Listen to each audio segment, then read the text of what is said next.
করুত বিষ্ণু কাম কোটি জিতা জগত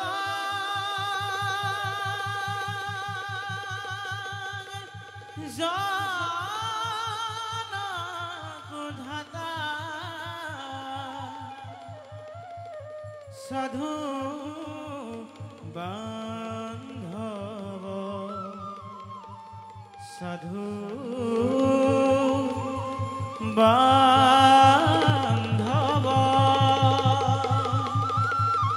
প্রবেশ করুত বিষ্ণু কাম কৌতি জিতা জগত জনকো ধাতা সাধু বান্ধব সাধু বান্ধব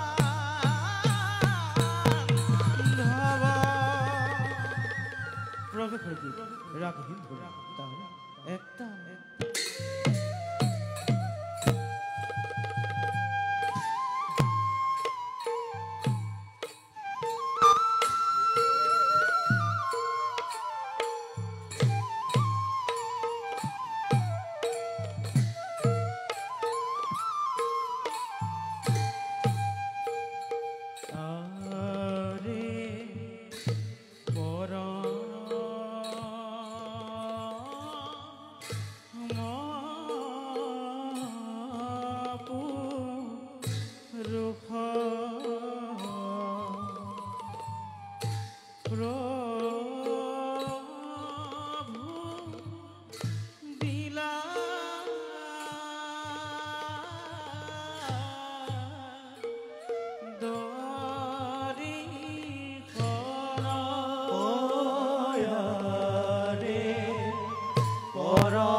पद्मनाभ सुरेश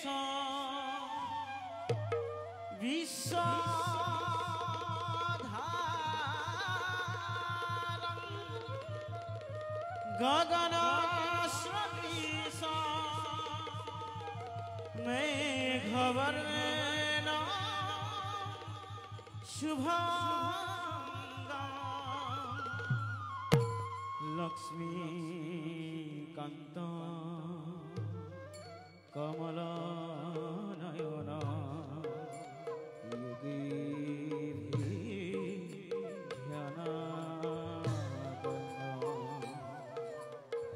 वन्दे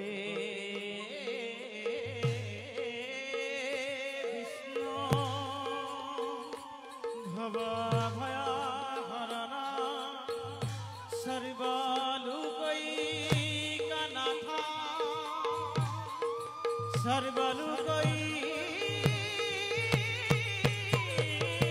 सर्वलोकैकनाथ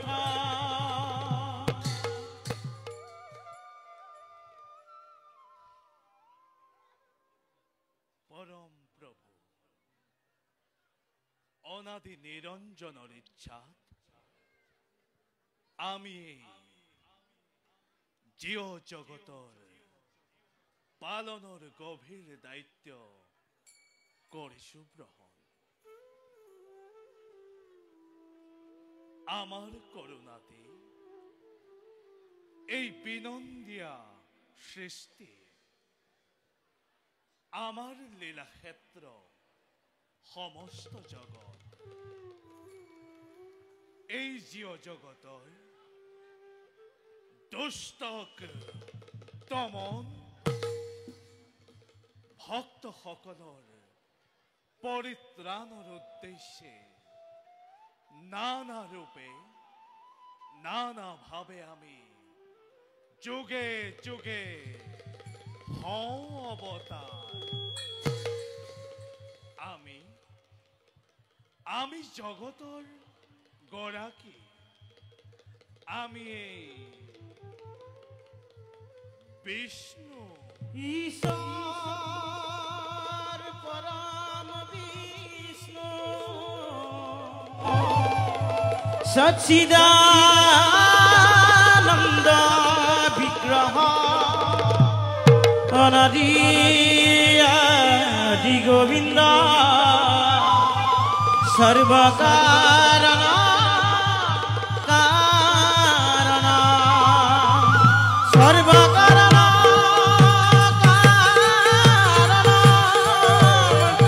सर्वकारण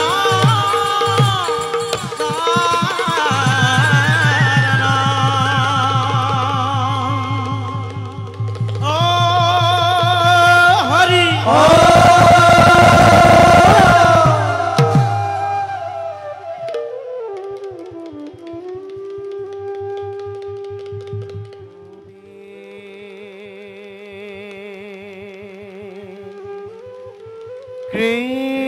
Krishna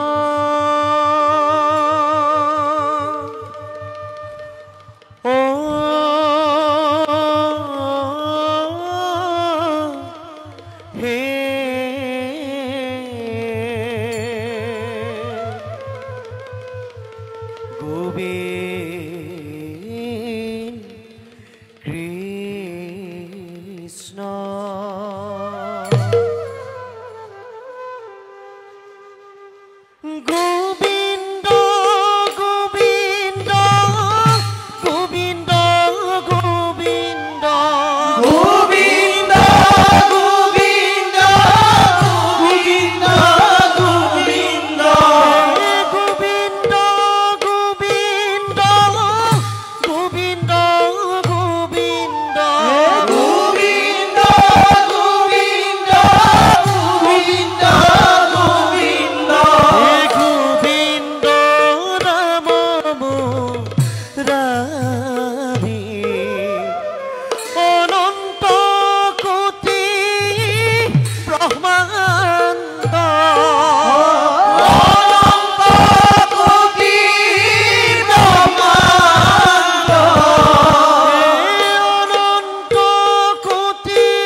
সৃষ্টিৰ মহাপালক মহাপ্ৰভু ভগৱন্ত আজি সংসাৰৰ কিবা হবিমল চিন্তাত মন বিভোৰ। হে প্ৰভু নাৰায়ণ, গ্ৰহণ কৰি নাৰদৰ ভক্তিৰ অঞ্জলি বেকত কৰকচোন প্ৰভু নাৰাখি কপট ভাৱ সৃষ্টি পালকৰ হৃদয়ৰ বিমৰ্ষতাৰ কাৰণ। আহা দেৱৰ্ষি প্ৰভু, উপযুক্ত সময়তে তুমিও হলা বিদ্যমান। নাৰায়ণ। বাৰু কোৱাচোন দেৱৰ্ষি, প্ৰভু, আছে নেকি ত্ৰৈলোক্যৰ কিবা নবীন সংবাদ? উপহাস নকৰিব প্ৰভু। উপহাস? হয় প্ৰভু, উপহাস। যাৰ ইচ্ছাত জল স্থল বায়ু তীৰ্থধাৰা, যাৰ অনুগ্ৰহত শ্যাম বসুন্ধৰা, ত্ৰিজগতৰ নিয়ন্ত্ৰা আপুনি, তেনেস্থলত প্ৰশ্ন কৰি নিষ্কিন নাৰদক উপহাস নকৰিব প্ৰভু। দেৱৰ্ষি প্ৰভু, ভুল তুমি নৌজিবা আমাৰ নাৰায়ণ। নাই কৰা উপহাস একোকে। জানো জানো আমি ভালদৰে এই ত্ৰৈলোক্যৰ সমস্ত সংবাদ। নাৰায়ণ। কিন্তু কিন্তু কি প্ৰভু? চাতুৰ্যতাৰ সাক্ষাৎ প্ৰতিমূৰ্তি তুমি। তোমাৰ চাতুৰ্যপূৰ্ণ বক্তব্য শুনি বিমল আনন্দ পাওঁ আমি। নাৰায়ণ। আৰু সেইবাবে জগত পালক নাৰায়ণে আজি নিকিন নাৰদকো কৰিছে চালনা। দেৱৰ্ষি, পিছে প্ৰভু, এইবাৰ ত্ৰেতা যুগত জগত পালক লীলাময় কিনো নতুন লীলাৰ বাতৰি মেলিব, তাৰ বাতৰি ল'বলৈ আমাৰ বৈকুণ্ঠলৈ আগমন। কওক প্ৰভু, অন্ধকাৰত নাৰাখিব ভক্তক আপোনাৰ। শুনা শুনা তেন্তে দেৱৰ্ষি নাৰদ, কওক প্ৰভু। এইবাৰ মৰ্তত মনুষ্য ৰূপে ধৰি অৱতাৰ নাৰায়ণ। মানৱীয় লীলা মালাৰ কৰি সমাপন। ভক্তগণক আমি কৰিম ৰক্ষণ। অৱশ্যে এই ক্ষেত্ৰত প্ৰভু, তোমাৰ সহায়ৰো মোক হ'ব নিতান্তই ও প্ৰয়োজন। নাৰায়ণ। সেইবাবে প্ৰভু, প্ৰত্যেক সময়তে প্ৰত্যেক মুহূৰ্ততে আমি বিষ্ণুৱে তোমাক কৰিম স্মৰণ। প্ৰভু, আপুনি কোনো চিন্তা নকৰিব, আপোনাৰ লীলাত সদায় সমভাগী হৈ যাম মই। বাৰু প্ৰভু, তব চৰণত পুনশ্চবাৰ প্ৰণিপাত জনাই দাসে যাওঁ এবে আপোন কৰ্তব্য হওঁগৈ অগ্ৰসৰ।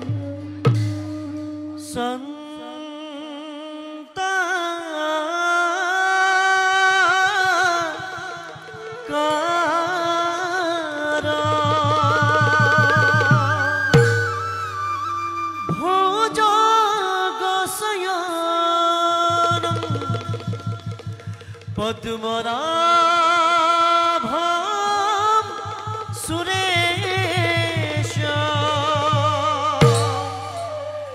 বিশ্ব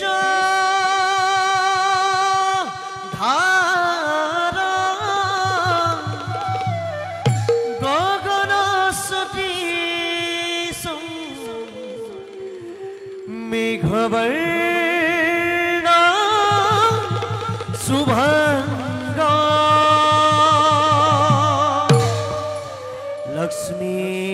लक्ष्मीकान्ता कमलानयना योगी भिट्ठाना गम्मा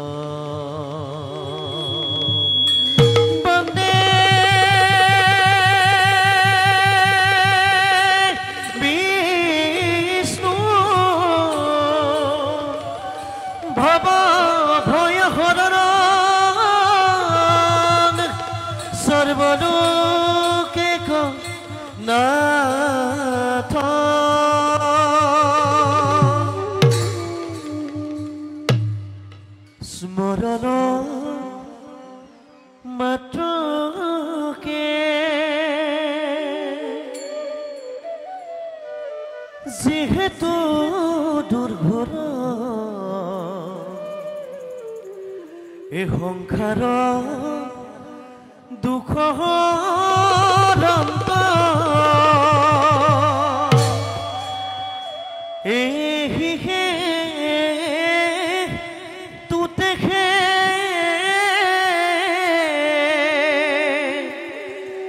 ईश्वर कहरी बोलय जतम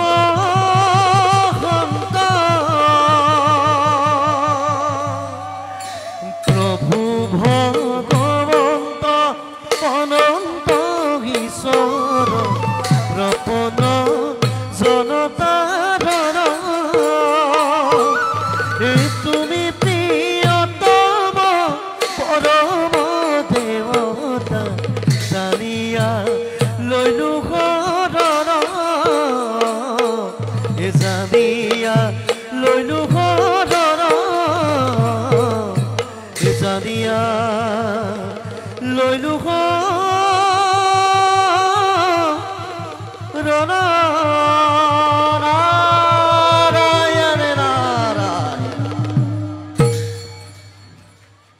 আমিও যাও ভবিষ্যৎ কার্যপন্থা করুঙ্গ স্থির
শিবা শিবায় বিষ্ণু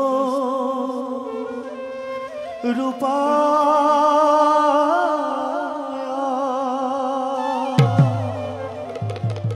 বিষ্ণু শিবা রূপী রে অনাদির গোবিন্দ সর্বকারণ কারণমঃ সর্বকারণ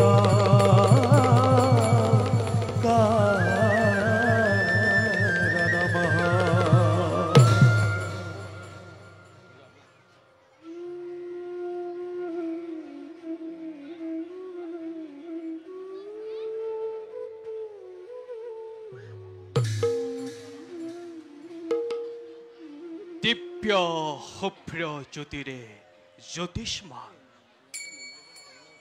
প্রকৃতির নান্দনিক রূপের মহিয়ান কৈলাখরে শুভ্র শিখরতে বাস করু আমি জগতৰ ঈশ্বৰ দৰিদ্ৰ শংকৰে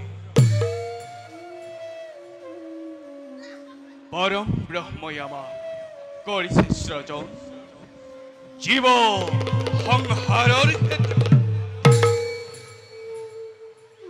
সেয়ে অনাদিকালৰে পৰা সংহাৰৰ দায়িত্ব পালনেৰে সৃষ্টিৰ ভাৰসাম্যতা আমি কৰিছো ৰক্ষণ জিতেন্দ্ৰিয় আমি মহাদেৱ তথাপিও চৰিক্ষৰ ভক্তগণৰ আকুল আহ্বানে আমার কঠিন হৃদয়তো করুণার উদ্রেক করে মনোমত বর প্রদান করি ভক্তগণ জাগতিক ঈশ্ব আমি করিছো পুরা আজিও মর্তর এক ভক্ত ঈপ্সিত বর প্রদান করি কৈলাখত প্রত্যাবর্তন আমার যাও এবে নৈমিত্তিক কার্য করি সম্পাদন পার্বতীর হমে করগই নির্গুণ হরির কথন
চির আকাঙ্ক্ষিত এই অমরাবতীপুরর অধীশ্বরময় দেবরাজ ইন্দ্র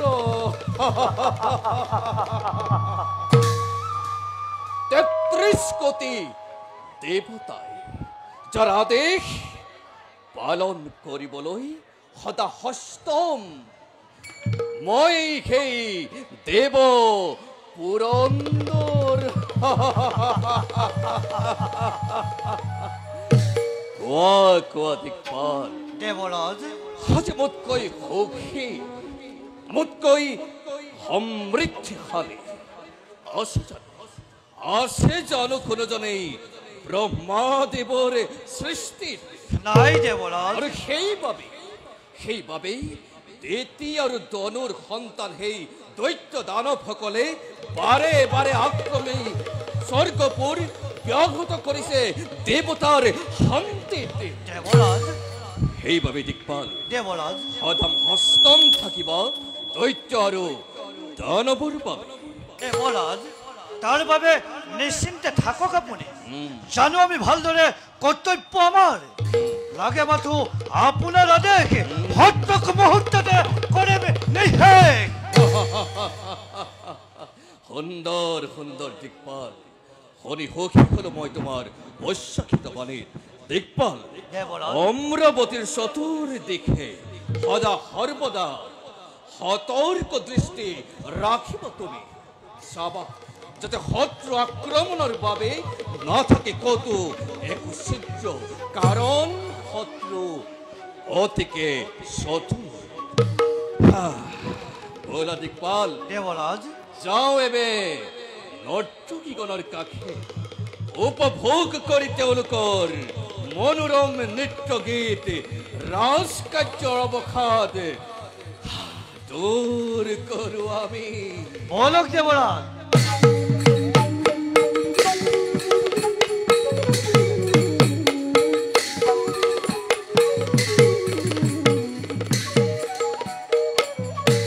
কৃষ্ণ হৰি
শনি গ্ৰহৰ অধিপতি নাম মোৰ শনি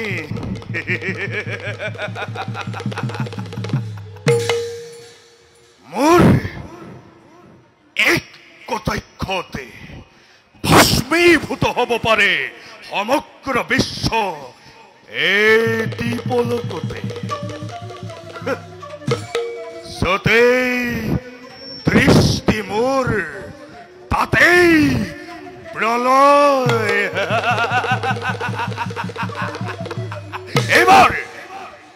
এইবাৰ পূৰ্ণ দৃষ্টি ৰাখিম মই অযোধ্যা ৰাজ্যতে অহংকাৰী ৰাজা দশৰথে এই শনিক পূজা নকৰাৰ প্ৰতিফল পাব হাতে হাতে এই পৃথিৱীৰ স্বাৰ্থপৰ মানৱ সমাজে অন্য দেৱতাকে পূজা কৰে দৰ্শন পাবৰ বাবে কিন্তু এই শনিক পূজা কৰে দৰখন নাপাবৰ বাবে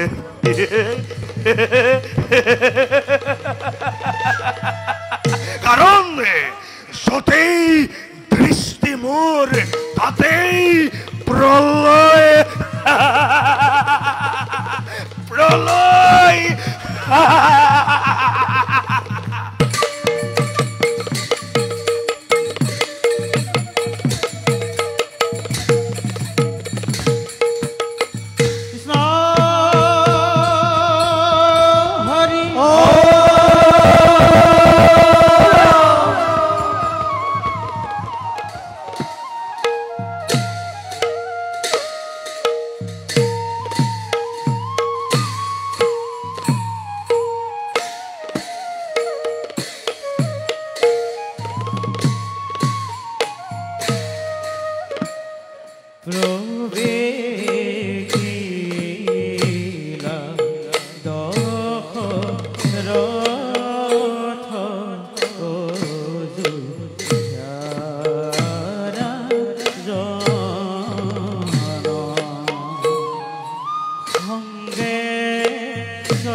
প্ৰণাম মহাৰাজ। মন্ত্ৰীবৰ মহাৰাজ আছেনে কুশলে মোৰ অযোধ্যাৰ প্ৰিয় প্ৰজাগণ? অভাৱ অনাতন অথবা বৰ্হি শত্ৰুৰ আক্ৰমণে জৰ্জৰিত কৰে নেকি মোৰ প্ৰজাগণৰ জীৱন? মহাৰাজ জনক সকলোতে মোক নকৰি পলম। সকলোৰে মংগল আজি অযোধ্যা ৰাজ্য, কিন্তু মহাৰাজ মন্ত্ৰীবৰ কি হ'ল? কিন্তু বুলি আপুনি ৰৈ গ'ল কিয় মন্ত্ৰীবৰ? মহাৰাজ মন্ত্ৰীবৰ আজি প্ৰায় বহুদিন ধৰি নিৰীক্ষণ কৰিছো আপোনাক। মোক হয় মহাৰাজ, পূৰ্ণিমাৰ চন্দ্ৰহেন মুখনি আপোনাৰ আজি যেনে দেখা পাওঁ বিষাদৰ কলীয়া ডাৱৰে আৱৰা। মন্ত্ৰীবৰ ৰাজ কাৰ্যটো দেখা পোৱা নাই পূৰ্বৰ সেই সজীৱতা। ইয়াৰ কাৰণ কি মহাৰাজ? মন্ত্ৰীবৰ মহাৰাজ বুদ্ধিমত্তাৰ সাক্ষাৎ প্ৰতিমূৰ্তি আপুনি, তথাপিতো হোৱা নাই নে বোধগম্য আমাৰ এই উদাসীনতাৰ কাৰণ? মহাৰাজ মন্ত্ৰীবৰ মহান ইক্ষ্বাকুকুলৰ ৰজা আমি, সূৰ্যবংশীয় ইক্ষ্বাকুকুলৰ ৰজা মহাৰজা সকলে অসীম পৰাক্ৰমেৰে শাসন কৰি এই অযোধ্যা ৰাজ্য ৰাখিছিল সুখ্যাতি ধৰাৰ বাক্ষ। কিন্তু মন্ত্ৰীবৰ, মহাৰাজ, ত্ৰিজগত বন্দিত এই ইক্ষাকুকুলৰ শোণিতৰ ধাৰা আজি যেন স্তব্ধ হৈ যাব এই দশৰথৰ নামত। মহাৰাজ, আপুনিতো জানেই মন্ত্ৰীবৰ, অদ্য পৰিমিত পুত্ৰক মই লাহে লাহে মোৰ যৌৱনেও মেলানি মাগিছে, আৰু এদিন আহি বাৰ্ধক্যই দিবহি দেখা। মহাৰাজ, কিন্তু মন্ত্ৰীবৰ, সন্তান জন্ম নহলে এই মহান বংশ ৰক্ষা হব কেনেকৈ? কোনে দিব মন্ত্ৰীবৰ? কোনে দিব জলপিণ্ড দান? কোনে কৰিব এই বিশাল অযোধ্যা শাসন? এই কথা আমাৰ অগোচৰ নহয় মহাৰাজ। মন্ত্ৰীবৰ, ভাগ্যৰ লিখনিটো কদাপিতো নহয় খণ্ড। মন্ত্ৰীবৰ, তথাপিতো মহাৰাজ, অন্তৰাত্মাই কয় আমাক, নিশ্চয় নিশ্চয় আপুনি পুত্ৰ মুখ দেখিব এদিন।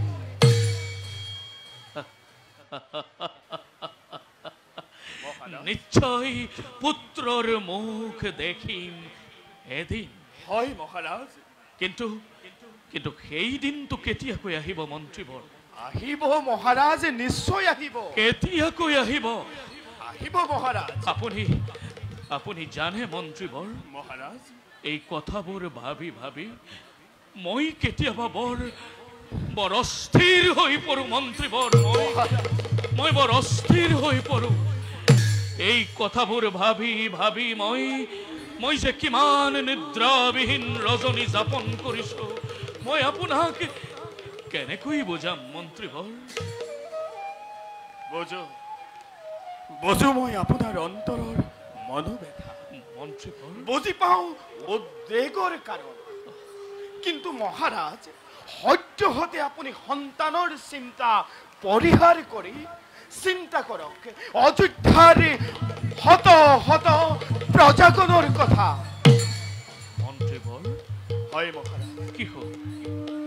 কি হল মোৰ অযোধ্যাৰ প্ৰিয় প্ৰজাগণৰ? কিবা সংকটে তেওঁলোকক কৰিছে জুৰুলা? হয় মহাৰাজ।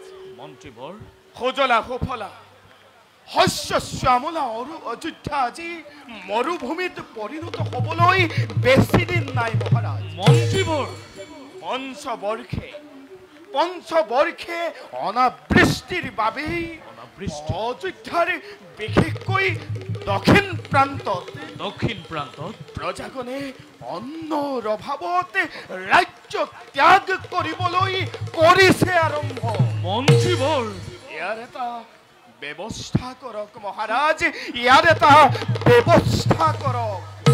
কি কলে মন্ত্ৰীবৰ? দক্ষিণ অযোধ্যাৰ এনেকুৱা অৱস্থা? মন্ত্ৰী ঘুমন্তৰ কথা একেবাৰে সঁচা মহাৰাজ। প্ৰণাম দেৱঋষি।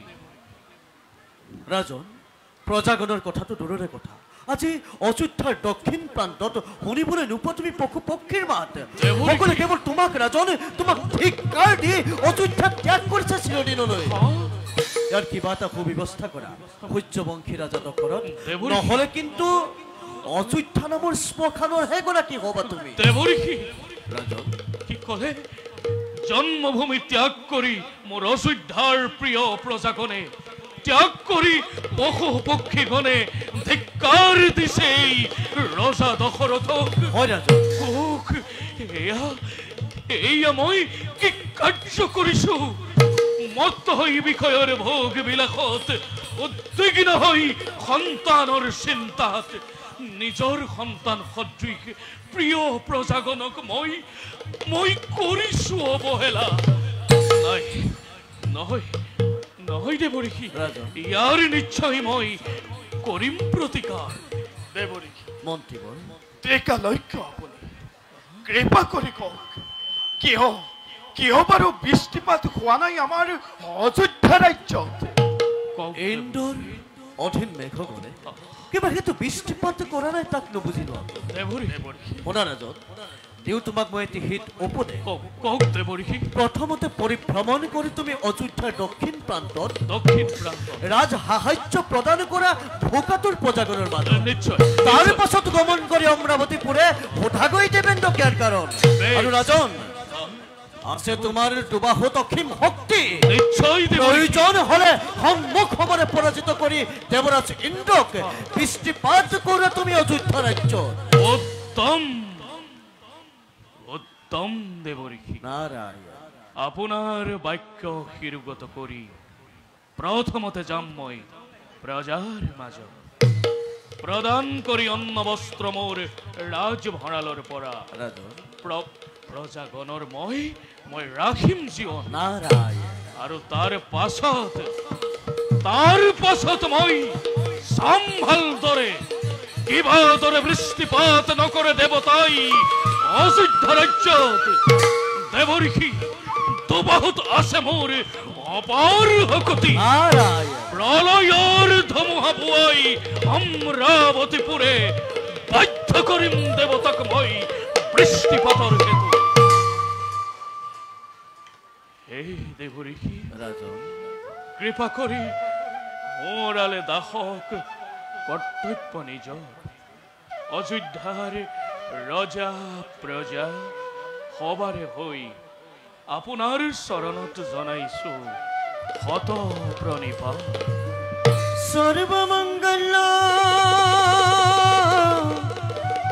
মঙ্গল শিবে সর্বত সাধিতে তরণে তম্ভিক গৌরী নারায়ণে নমস্তুতে। নারায়ণে নমস্তুতে, নারায়ণে নমস্তুতে, নারায়ণে নমস্তুতে।